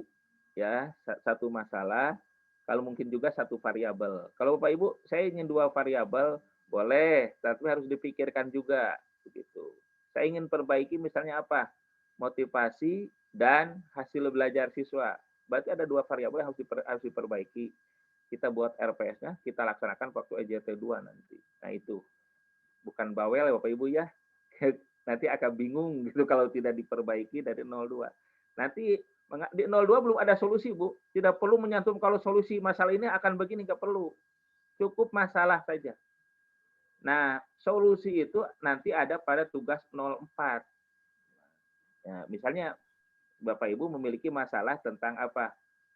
Kedisiplinan siswa. Bagaimana cara agar disiplin siswa kita meningkat? Nah, nanti di tugas 04 ada, Bu. Tenang saja, di IST itu adanya. Jadi tugas untuk meningkatkan disiplin, Pak. Program Bu, maaf, tugas 06 betul. Nanti Ibu akan masukkan di tugas 06 itu solusi apa untuk menyelesaikan ketidakdisiplinan siswa. Di sana adanya nanti. Dan setelah memiliki itu programnya, maka harus dibuat RPS-nya. RPS itu harus dilaksanakan waktu OJT 2 oleh Bapak Ibu. Apa yang harus dilaporkannya? Laporan RPS dan laporan video yang harus diupload ke YouTube. Itu selama 6 hari kita kerjakan RPS kita. Bayangkan kalau Bapak Ibu sekupnya gede, bisa selesai tidak? Itu maksudnya tidak. Saya bukan kok nggak boleh ya? Bukan tidak boleh gitu. Kalau sudah lepas dari pelatihan, Bapak Ibu ingin skalanya makro, itu hebat, benar. Nah itu yang harus dikerjakan oleh kita sebenarnya. Itu Bapak Ibu ya sebagai penguatannya. Ada pertanyaan? Ini Pak, saya kemarin kan sudah perbaiki yang tugas 02 Pak. Pas saya lihat di sini sudah dibuka kembali tugasnya, tapi belum dinilai. Emang di situnya tidak dinilai atau bagaimana Pak? Sudah dinilai Bu. Itu nilai sementara ada. Oh, di sininya tuh satunya tidak dinilai, itu saya belum ada komentar yang dari kemarin tugas 02 diperbaiki. Sebenarnya semuanya tugas 02 itu semuanya sudah dinilai Bu. Yang 20 orang ini sudah dinilai. Tapi semuanya nilainya nilai sementara. Coba lihat di bawah ada, saya kira ada nilainya. Nanti dibuka lagi ya. Iya. Lagi nanti. Bawah Bu, di bawah. Terus. Ada. Paling bawah Bu. Oh iya ada. Cuman saya bacanya bacanya cuma di situ ya. Mau bertanya boleh? Mau bertanya lagi? Ya, makasih Pak. Iya, oke. Pak, mau bertanya. Itu maksudnya. Bu Yeni, silakan. Ya, saya ini tentang manajerial. Saya ingin tahu Pak tentang KTSP, kurikulum tingkat satuan pengajaran pendidikan ya. Itu ada aturannya nggak berlaku sampai berapa tahun gitu? Soalnya kalau kami di TK membuat itu setahun sekali. Terima kasih Pak. Oke. Iya betul Bu, 1 tahun sekali. Itu sudah dijawab langsung oleh Ibu. Sebab pada waktu pertama kali salah satu komponen manajerial adalah menyusun kurikulum. Nah, kurikulum ini Bapak Ibu dibuat dengan cara melakukan workshop penyusunan kurikulum, workshop KTSP. Nah, saya pernah dengar kurikulum dikasih titik. Oh iya, ya? Kurikulum itu bisa berlaku sampai 5 tahun gitu. Apakah itu betul atau memang harus 1 tahun? Karena saya tidak tahu dasar hukumnya gimana, dasar sumber itunya gimana gitu untuk KTSP. Oh gitu Bu. Baik. KTSP itu kurikulum tingkat satuan pendidikan. Namanya itu adalah kurikulum sekolah Ibu saja. Kurikulum TK apa Ibu itu? Permata Hati. Kurikulum TK Permata Hati tahun atau akademik tahun ajar sekian. Mengapa harus per tahun? Itu kan ada revisi sebenarnya Bu. Kalau tidak perlu kalau Ibu menganggap tidak perlu revisi, boleh saja digunakan. Tapi kan sebuah sekolah itu kan tidak boleh stagnan. Saya yakin setiap tahun itu ada perubahan itu. Nggak mungkin stagnan. Misalnya kebijakan dari yayasan berubah, kebijakan sekarang apalagi masa COVID ini otomatis kurikulum diubah. Karena tuntutannya harus berubah begitu. Betul. Ya. Oke. Terima kasih Pak. Ini menguatkan saja. Biar yakin. Terima kasih Pak. Oke, sama-sama. Assalamualaikum Pak. Mau bertanya sedikit Pak. Bu Tuti silakan. Ini Pak mengenai tugas. Kan dari tugas 2, 3, dan 4. Itu yang tugas 3 dan 4 saya kan memang tidak ada komentar. Berarti ya Pak ya. Kalau misalnya yang tugas 2 itu kan saya banyak perbaikan sekali, sampai 3 kali perbaikan setelah saya semalam lihat itu penggunaan kata-kata di situ di masalah yang terakhir itu kolom terakhir. Nah, yang satu diambil dari identifikasi masalah kan diambil 1. Nah, masalah utama Bu. Iya, masalah utama. Iya. Jadi masalah utamanya 1, kata suruh merubah itu berarti saya harus merubah lagi walaupun beberapa kali ya Pak ya? Kesempatannya 2 kali kalau nggak salah ya. Atau gimana Pak? Kalau masih saya buka itu, kalau masih dibuka di sana bisa Bu. Saya masih membuka, berarti bisa. Begini, mengapa harus masalah pembelajaran? Tadi saya sudah sampaikan, 1 skalanya diperkecil, yang kedua itu ada hubungan dengan student well-being. Student well-being ini nanti akan ada testimoni dari siswa. Kalau siswanya tidak dilibatkan, kita agak sulit nanti bagaimana pandangan siswa tentang RPS kita yang telah kita laksanakan. Makanya mengapa harus ke sasarannya ke siswa begitu. Jadi siswa yang merasakannya itu student well-being kan, siswa yang merasa nyaman, merasa sejahtera, merasa enak, merasa ada sesuatu yang maju dari dirinya, itu siswa jadi sasaran sekarang itu. Itu, Bu. Ya Pak, baik Pak, Bapak Ibu nanti hormati, bisa dibuka kita kalau bisa dibuka ya Pak. bisa. Kalau bisa dibuka masih bisa. Bapak Ibu sampai pukul 18 masih bisa diubah. Tapi saya setelah 18 maka saya akan menilainya secara permanen nanti Bapak Ibu ya. Itu saja. Ya, terima Kita kasih Pak. terakhir ya sekarang ada waktu 5 menit lagi untuk mengikuti tayangan berikutnya Bapak Ibu. Sedikit karena waktunya mau habis. Ikon 2 ya Bu. Ini sekarang kita ini terlihat tidak Bu? Belum Pak, belum. Belum Pak, belum. Sudah muncul Pak. Sudah. Agak dibesar. Nah, alhamdulillah sudah. Sudah terlihat Pak, alhamdulillah. Ya, sudah. Kita sudah diskusi kita kesimpulan penguatan materi sudah barusan. Ini refleksinya di dalam hati saja Bapak Ibu ya. Apa yang telah saudara lakukan setelah melakukan pelajaran menyusun praktik baik. Apa yang telah saudara pelajari setelah menyusun praktik baik. Sejauh mana kegiatan pembelajaran ini bermanfaat bagi saudara dalam meningkatkan kualitas pembelajaran di sekolah.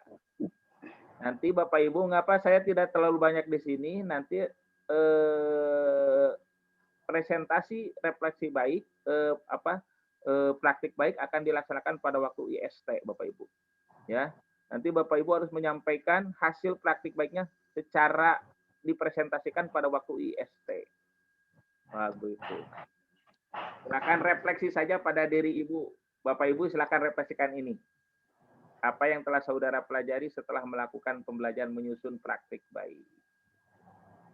Sejauh mana kegiatan ini. Nah, berikutnya adalah arahan persiapan untuk IST, Bapak Ibu. IST ini selama 40 JP, nanti Bapak Ibu selama 5 hari. Selama 8 hari. Bapak Ibu, IST ini kebetulan pada waktu IST sekarang, tanggal 25 besok, IST kita 25, 26, 27. Kemudian libur dulu tanggal 28 sampai tanggal 1 November. Tanggal 2, 3, 4, 5, 6. Jadi IST kita ada ada jeda dulu, libur tanggal 28 sampai tanggal 1. Jadi IST-nya tanggal 25, hari Minggu, hari Senin, hari Selasa. Hari Rabu kita libur dulu. Kemudian masuk lagi nanti pada tanggal 2 November sampai tanggal 6 November. Itu Bapak Ibu. Nah, sekarang kita masuk pada ini Bapak Ibu, jam kelima yaitu tentang evaluasi. Tentang evaluasi kita silakan Bapak Ibu buka LMS-nya. LMS-nya silakan ikuti saya saja. Mana ya? Sebentar Bapak Ibu, saya belum menemukan. Penutupan. Bentar Bapak Ibu ya, saya tutup dulu ini banyak sekali. Jadi nggak kelihatan.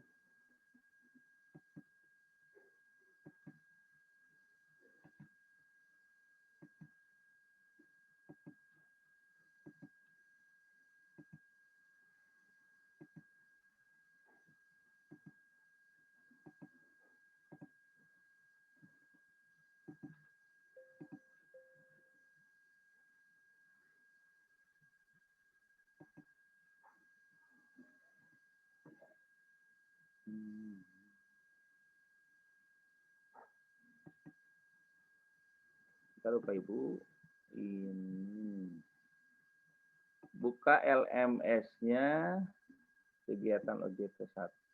Oh ini. Sudah terlihat belum? Sudah Pak. Halo. Sudah Pak. Sudah Pak. Yang dilihat apa? Aku salah. Kegiatan OJT 1. Nah, sekarang mah jadi isi LMS. Ini kan? OJT 1 ya. Ada penutupan kegiatan OJT 1 ada tidak? Ada. Silakan. Silakan kita mulai dari mengisi ini Bu. Umpan balik materi. Silakan klik semuanya itu. Amir, buka iya. Sudah Pak, maaf, sudah boleh layar ditemukan punya ini? Bapak Belum. diperkecil, Pak? Keluarkan dulu atau punya Bapak. Boleh, boleh. Ini jadi Ya, layar boleh. punya saya tertutup. Orang buka iya lah kan sorangan. Oh, layak bukan Bu Nita, Ya. ditutupnya Bu Nita di escape saja. Ini iya, jadi ininya. Oh iya, maka ada sudah. Yang Ibu yang memperkecilnya. Iya sudah Pak.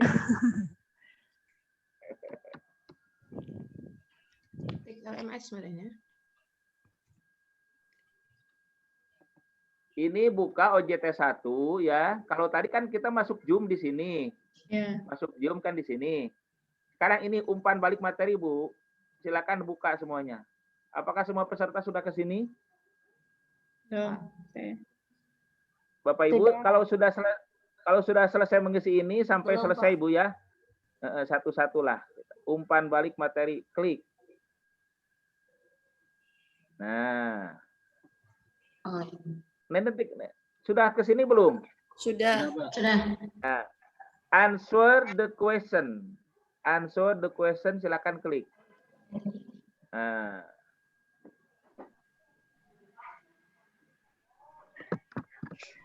Ada tidak? Ada Pak. Ada Ada Pak. tidak ini? Ada Pak. Silakan diisi. Pilih gambar ekspresi wajah. Ini buka dulu Pak satu-satu Pak. Gambarnya Ya. ini. Gambarnya kan nggak terlihat. Gambar. Halo, gambar siapa yang muncul? Gambar siapa yang muncul? Pasti ada yang muncul gambarnya. Ini masalah sinyal, Bu. Ada Pak. Tidak muncul, Pak. Tidak muncul. Tidak muncul. Nggak muncul Pak. Begini kalau Saya nggak muncul, apa-apa. maaf Gambar Pak. Ini tadi saya udah keklik Pak. Jadi tidak bisa diedit lagi Pak. Jadi tadinya mau dibuka gambarnya, mau di gambar apa saja. Tapi pas diklik. yang diklik ini Iya Pak, sama udah keklik. Gimana bisa Pak? diubah, Bu? Bisa diubah nggak? Dipindahkan tuh bisa. Nggak bisa Pak. Bisa, Bu. Di saya nggak bisa Bisa, gambar Pak. emoticonnya Pak. Oh. Cuman nggak kelihatan emoticonnya Pak. Sama dengan yang punya saya. Mungkin ada yang muncul. Siapa Saya yang muncul, Pak. gambarnya? Kalau Saya muncul. nggak salah, siapa ya? Bu Nita Iya. ya? Bu Nita, saya muncul. Ini Bu Nita yang pertama emoticonnya itu apa? cemberut Pak. Oh, Cemberut. Yang kedua itu ngantuk. Ini ngantuk. Yang Yang ketiga Oke. datar-datar saja atau ya Datar. ada itunya ada. datar. Yang Yang keempat, Yang keempat senyum. senyum. Yang kelima Yang kelima ketawa lewat senyum lebar. tertawa lebar. Iya, Ulangi. Kalau Bapak Ibu cemberut, klik yang gambar nomor 1. Kalau Bapak Ibu ngantuk, nomor 2. Kalau Bapak Ibu biasa-biasa saja, ngantuk tidak ada EGP. Kalau EGP nomor 3. Yang nomor 4 senyum kecil. Nomor 5 ini tertawa lebar. Tertawa lebar.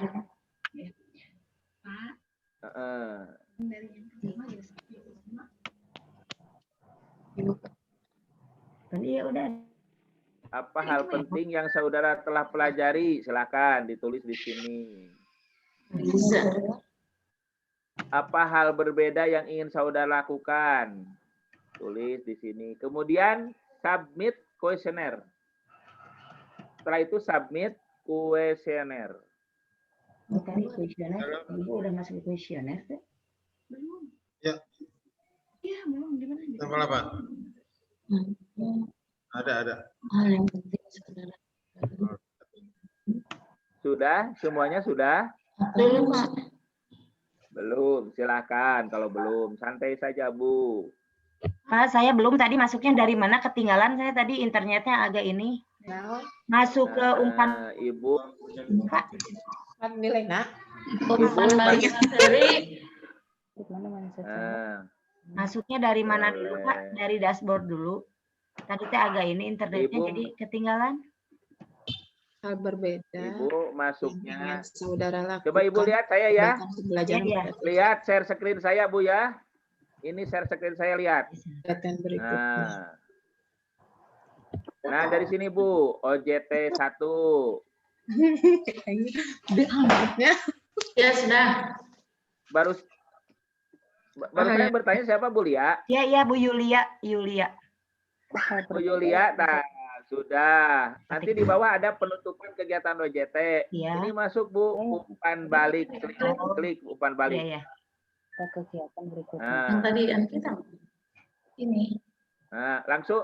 Kemudian di sini answer the question. Iya. Jawablah pertanyaan. Nah, klik. Kan muncul Bu iya. gambar. Ini muncul tidak Bu Yulia ini gambarnya? Kalau di saya nggak muncul. Gambarnya nggak muncul, Pak. Tadi gambarnya nggak muncul. Saya sampaikan Bu Yulia ya. Kalau ngeklik yang ini gambarnya adalah cemberut. Ke-1 ya. Kalau yang ini, yang nomor 2, ini adalah ngantuk. Oh iya ya. Ingin tidur. Iya. Yang nomor 3, datar. EGP. Iya, iya. Yang nomor 4 senyum. Iya. Yang kelima tertawa lebar. Yang 4. Bentar ini baru mau. Diklik 4-4-nya. Tertawa sambil ngantuk. Empat-empatnya mah jadi rame rasanya. Nggak bisa 4-4-nya Bu. Pasti kalau Iya. ngeklik yang ini pindah tuh. Iya Pak. Sebentar ini lagi Kalau ini dulu. Kalau sudah selesai submit kuesioner, Yang kedua, langsung masuk ke evaluasi pengajar diklat. Klik. Nah, ini Bapak Ibu mengevaluasi saya. Answer the question sama. Ininya isi juga. Nah, ini isi juga. Penguasaan materi sistematika terus tinggal diisi oleh Bapak Ibu sampai nomor 10. Kalau sudah selesai submit juga. Setelah selesai masuk evaluasi keterlaksanaan diklat. Nah, ke sini. Answer 2 juga.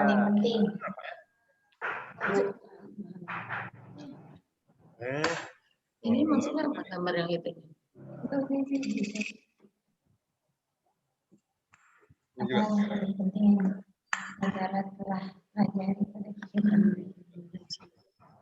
Setelah selesai persiapan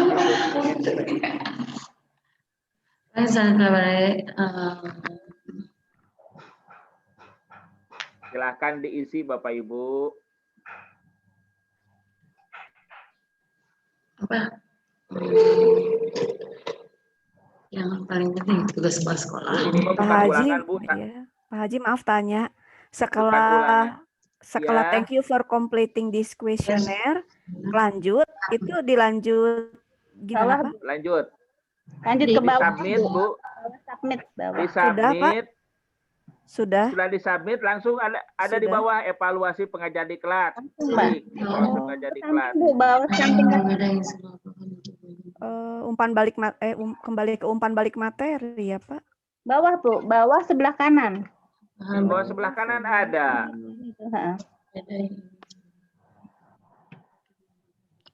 Evaluasi pengajar.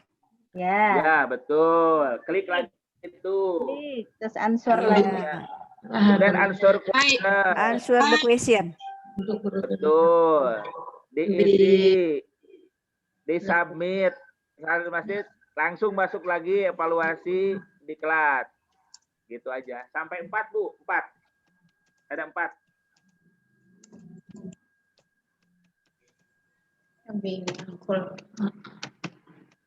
Yang harus diisi 4. Lebih aktif gitu kali ya Bu. Untuk pelajaran berkegiatan berikutnya. Kan yang saya lakukan.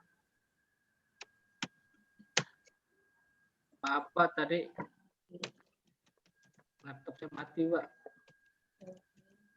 Mati, ya dihidupkan lagi. Terus kalau submit udah.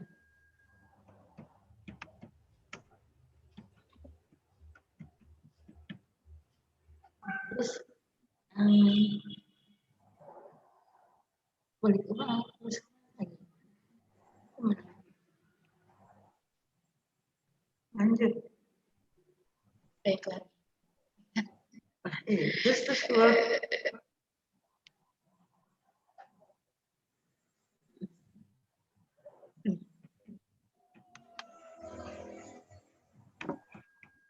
Ibu Alfiah, Terus serius banget Bu Alfiah.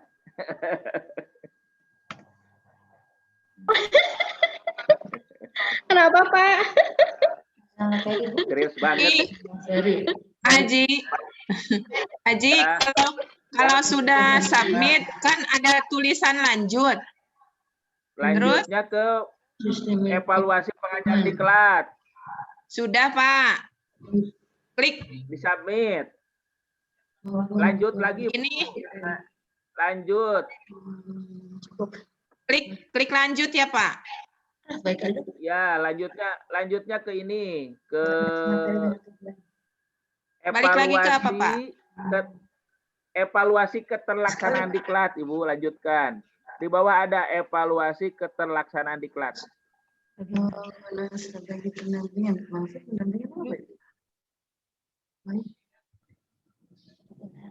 Evaluasi, oh ya. Klik. Klik sebelah. Aduh, ada evaluasi keterlaksanaan diklat, klik aja itu. Iya. Jawab lagi.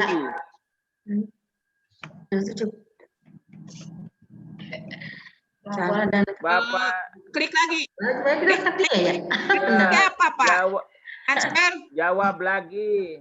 Answer the question. Answer the question. Dari sikap dan perilaku baik.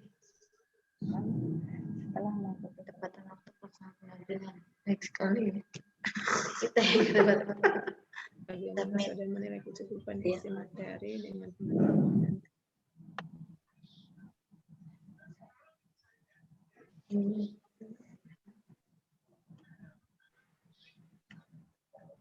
Bapak Ibu harus membuka empat hal. Umpan balik materi, evaluasi pengajar diklat, keterampilan yang sudah dicapai, evaluasi keterlaksanaan, dan persiapan mengikuti ST. Baik.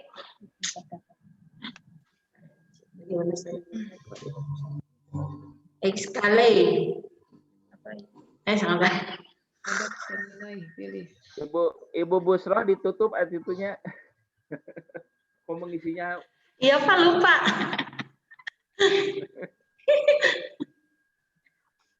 Pak Haji, yang evaluasi keterlaksanaan diklat, yang poin 4 itu kan berikan alasan terhadap pilihan saudara, maksudnya ke yang apa, Pak, ini? Ke yang sebelumnya. Oh, yang nomor poin berapa pertanyaan Ibu? Itu kan nomor 4, Pak. Berikan alasan terhadap pilihan saudara. Itu kan itu dari nomor 3, Ibu. Oh iya. Iya, Pak. Bagaimana saudara menilai akses? Aksesnya kurang baik atau baik, sangat baik atau cukup? Apabila sangat baik, berikan alasannya. Baik, berikan alasannya. Kurang, berikan alasannya. Iya, Pak. Pak Haji, saya mau tanya. Saya kan baru yang ada bacaan thank you for completing this questionnaire. Itu lanjut ya, Pak? Lanjut ya? Oke. Ya. Ibu, silahkan.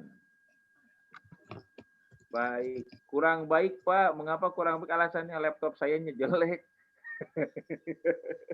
Jangan begitu. Umpan balik materinya, Pak. 1 kan sudah, terus kemana lagi, Pak, saya? Lanjut. Kan di sini evaluasi pengajar. Ditutup, Evaluasi pengajar diklat bukan Pak? Ya, masuk ke sana evaluasi pengajar diklat, betul. Oke, yang tanda panah ya, yang sebelah kanan ya. Ya. Ya. Terus diapain Pak? Jadi jawab. Answer the question. Oke. Betul, Bu. Mulai dukungan pengajar di kesehatan. Ya.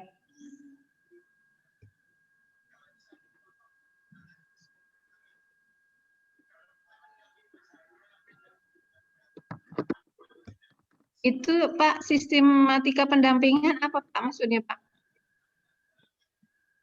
Iya, sistematika pendampingannya menurut Ibu, sistematika saya waktu mendampingi Ibu itu bagaimana? Oh gitu. Sistematika cara pendampingannya, iya. Jadi Bapak mendampingi kita gitu Pak? Ya, menurut penilaian Ibu terhadap saya bagaimana? Kurang sistematis, atau bagaimana? Kan Ibu yang tahu. Ini sebagai evaluasi, Bu. Saya juga harus menerima evaluasi dari Bapak Ibu supaya diperbaiki. Oh, ini iya. Jadi ini khusus pengajar ya, Pak ya? Iya. Kalau penyelenggaraan nanti nomor 3, Bu. Iya. Ini khusus mengevaluasi saya, Bu.